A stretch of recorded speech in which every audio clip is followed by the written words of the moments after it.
Now, I want to explain about French. The first is political system.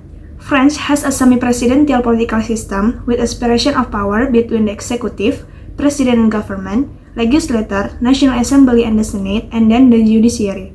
So the president appoints the prime minister who is responsible to the parliament, and then the national assembly can remove the government through a censure motions. And then the second is economic system. France has a liberal economic system that emphasizes the freedom of society and the market. Here, the economic resources are owned and regulated by the private sector with working class and capital owners. The advantage of this system are that it allows individuals to engage in economic activity according to their abilities and can encourage initiative and creativity and improve business quality. The third is ideology. French addresses secularism or laicite, separating religious and state affairs. Laicite originated from the Lumiere's philosophical movement aiming to create harmony between religion and non-religion. The principles of laicite is created religious freedom for French citizens. So, religious symbols are banned in public space, and the employees may not display any religious affiliation in the workplace. And the last is government system. The French government system is semi-presidential. This means that there is a person who is considered both of the head of state and the head of the government. The head of the state is the president, while the head of the government is the prime minister. The prime minister or the head of the government will be directly elected by the president as head of the state. In addition to the two positions above, there is also French Parliament, which is filled by the National Assembly and the Senate. Okay, the first one, let's talk about the political system of China. The current political system of China is a national communist government with executive, legislative, and judicial branches. The entire government is led by a single official at the top. The most powerful body in the current China's government is the National People's Congress. The highest rank official in the system of government is the premier. The functions of this position are similar to that of a president, though there are differences between the two positions. The second one, let's talk about the economy system of China. The Chinese economy is the second largest economy in the world. The Chinese operate a socialist market economy, which is an economy in which pure capitalism operates parallel with state-owned enterprise. Manufacturing, labor, and agriculture are the largest contributors to China's GDP. The next one, let's talk about the ideology. The ideology of China is socialism with Chinese characteristics, communism, Marxism.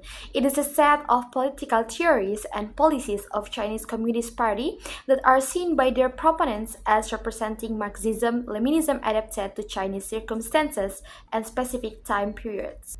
Okay, the last one, let's talk about the government system of China. The government of the People's Republic of China is based on the People's Congress system within the parameters of a unitary Marxism-Leninism state, where the ruling Chinese Communist Party, or CCP, enacts its policies through the People's Congress. As China's political system has no separation of powers, there is only one branch of government represented by the legislature. The CCP, through the National People's Congress, or NPC, enforces unified leadership, which requires that all organs of state, from the Supreme People's Court to the President of the People's Republic of China, are elected by, accountable to, and have no separate powers other than those granted to them by the NPC. Thank you. Now let's move on to Indonesia. So, the political system. The Indonesian political system is a republican republic, and the Indonesian Republic is a federal state in which the authorities are concentrated in the hands of the central government. The Republic of Indonesia was born in 1945 after a long period of Dutch colonial rule and Japanese occupation during the Second World War.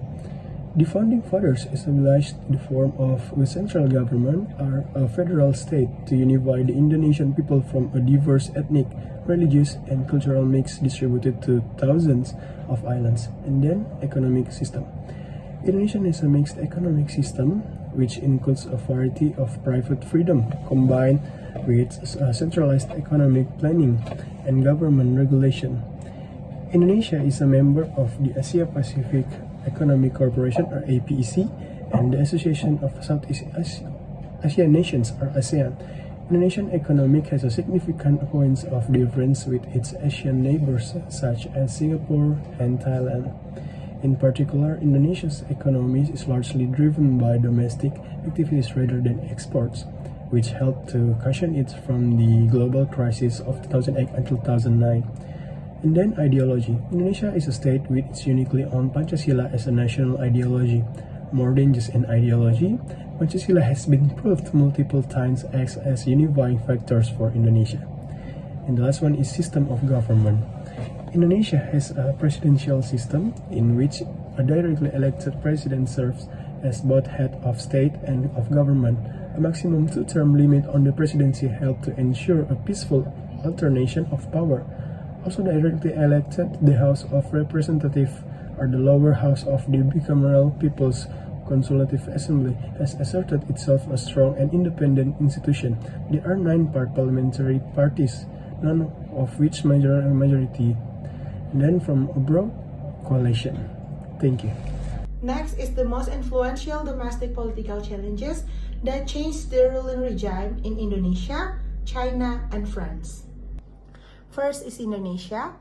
One of the most influential domestic political challenges in Indonesia was the Reformasi movement that emerged in the late 1990s. It was a series of protests and political challenges that led to the fall of President Suharto's authoritarian regime, which has lasted for the 3 decades. The movement demanded political and economic reforms, ultimately leading to Suharto's resignation in 1998 and the beginning of the more democratic era in Indonesia. Next, the second one is China. In China, the Tiananmen Square's protests of 1989 stand out as the one of the most influential domestic political challenges that reshaped the country's ruling regime. The pro-democracy movement and the subsequent government crackdown profoundly impacted China's political landscape, leading to the reinforced authoritarian control and the shift away from the political liberalization. The event solidified the Chinese Communist Party's grip on power and shaped the country's political trajectory for years to come. Last is France.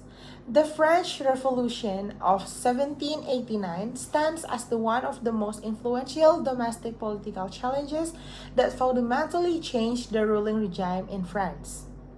The revolution was a watershed moment, overthrowing the monarchy and establishing the First French Republic. It brought about sweeping social, political, and economic changes, including the end of feudalism, the rise of democratic principles, and the eventual action of Napoleon Bonaparte. The revolution fundamentally transformed France's political landscape and had a significant impact on the course of the global history. Similarities and their stark contrast between France, China, and Indonesia.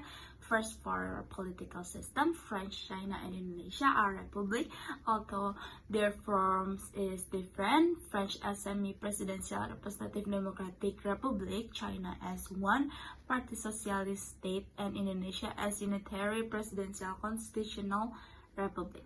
Second, for economic system, all 3 countries operated mixed economy, combining elements of both state intervention and private enterprise. France and Indonesia have variation of mixed market system, while China's socialist market economy involves a unique blend of state-owned enterprise and private entrepreneurship. But Indonesia developing status and less intervention compared to France and China. And third, for system of government, each country has centralized system of government through the degree of centralized varies. France, China, and Indonesia have government with significant power first at the national level, albeit with different structure and level decentralization. And last, for ideology, while their ideology different in specific participants and empires, all 3 nations priority the well-being of their citizens, socialist and stability, and economic developing. French emphasized democratic values, human rights, and individual freedoms.